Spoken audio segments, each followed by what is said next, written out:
আপনারা দেখছেন নাও time news. যে কোনো খবরের সত্য চাপে না, মিথ্যা বলে না।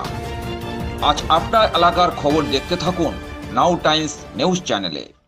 ডায়মন্ডহারবার বিধানসভার বাসুরডাঙ্গা অঞ্চলের লক্ষ্মীপুর সিংবেড়িয়া প্রাথমিক বিদ্যালয় মাঠে এদিন ৩ নম্বর মণ্ডল কমিটির উদ্যোগে ও ২ নম্বর শক্তি প্রমুখ সত্যেন মণ্ডলের ঐকান্তিক প্রচেষ্টায় এবং সৌমেন মণ্ডলের পরিচালনায় এদিন বিজেপি সরকারের ১০০ দিন উদযাপন উপলক্ষে এক পথসভার আয়োজন করা হয়। এদিন অনুষ্ঠানের শুরুতেই পণ্ডিত দীনদয়াল উপাধ্যায়, শ্যামাপ্রসাদ মুখার্জি ও ভারত মাতার প্রতিকৃতিতে মাল্যদান করা হয়। এরপর মঞ্চে উপস্থিত অতিথিদের একের পর এক বরণ করে নিতে দেখা যায়। এদিন বক্তারা একযোগে বিদায়ী সরকারের পাশাপাশি ব্রাহ্মণ দল সহ আইএসএফকে তুলোধনা করতে দেখা যায়। এদিন বাসুরডাঙ্গা অঞ্চলের বিভিন্ন বুথ থেকে বহু বিজেপি কর্মী উপস্থিত ছিলেন, এমনটাই দেখা গেল এদিন। তবে এদিন পথসভাকে ঘিরে মহিলাদের সংখ্যা ছিল চোখে পড়ার মতো। সব মিলিয়ে বিজেপি সরকারের ১০০ দিন উদযাপন অনুষ্ঠানকে ঘিরে এলাকাতে ব্যাপক সাড়া পড়েছে তা বলা যেতেই পারে। পঞ্চায়েতে বাসুরডাঙ্গা কেন টার্গেট? এই পঞ্চায়েতে বাসুরডাঙ্গা অঞ্চলটা এই জন্যই টার্গেট, কারণ ডায়মন্ডহারবার ১৪৩ নম্বর বিধানসভার আওতায় এই বাসুরডাঙ্গা অঞ্চলটা সবথেকে বড় অঞ্চল।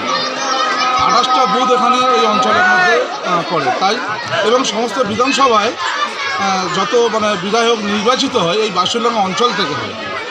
আগামী দিনে আমাদের বাসুরডাঙ্গা অঞ্চল থেকে এরকম আমরা ভারতীয় জনতা পার্টির লিড দেব যে ধরাশায়ের বাইরে হয়ে যাবে। এখানে তো বিরোধীর কোনো মুখ নেই।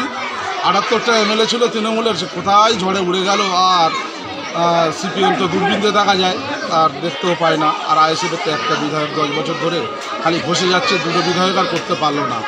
তো যাই হোক, এখানে ঝড়ে উড়ে যাবে, বিরোধী কেউ টিকবে বলে আমার মনে হয় না। আগামী দিনে পঞ্চায়েত তো আমরা নেবই, কারণ আমাদের প্রত্যেকটা বুথের যারা বুথ কমিটি হয়েছে এরা কেউ সাধারণ কর্মী নয়, একটা করে ভোটার নয়, এরা এক একজন হিরে, এরা এক একজন হিরে রত্ন।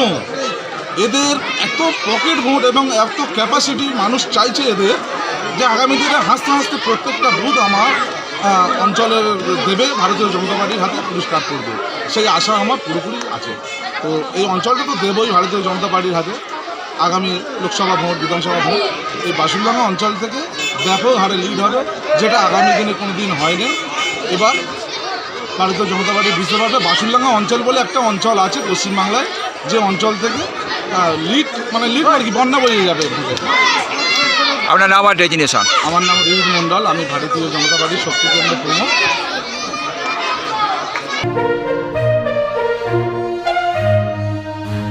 কি বলবেন?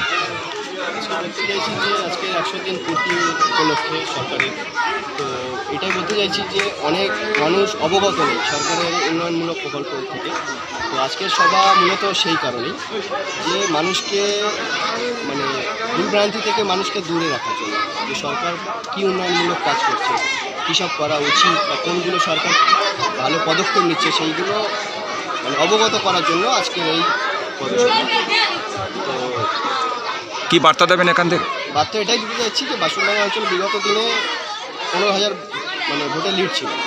তো আগামী দিনেও যখন ভারতীয় জনতা পার্টি নেক্সট যখন ভোট হবে, তো এখান থেকে ১৫,০০০ ২০,০০০ ভোটেই আবার লিড হবে ভারতীয় জনতা পার্টির পক্ষে। এটাই বলতে চাইছি। আপনার কী নাম? আমার নাম রাজা খান, আমি এই বুথের সভাপতি।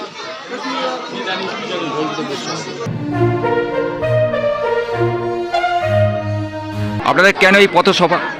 আজকে পথসভা বলতে গেলে আজকে সরকারের ১০০ দিন কমপ্লিট হয়, সেই জন্য আজকে সরকার মানুষের কীভাবে মানুষের বাড়িতে বাড়িতে উন্নয়ন তুলে দিতে পেরেছে এই বিষয়ে কিছু ছোট্ট করে একটা বক্তৃতা রাখার জন্য, বা মানুষের আগামী দিনে কীভাবে মানুষের বাড়িতে বাড়িতে, মানুষের দুয়ারে দুয়ারে মানুষের উন্নয়ন তুলে দিতে পারে সেই বিষয় নিয়ে হয়েছে।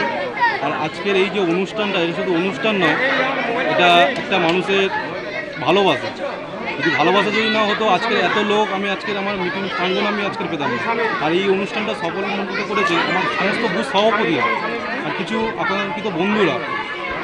এইসব বন্ধুরা আমার এই যে অনুষ্ঠানকে সমস্ত দিক থেকে সাহায্য করেছে।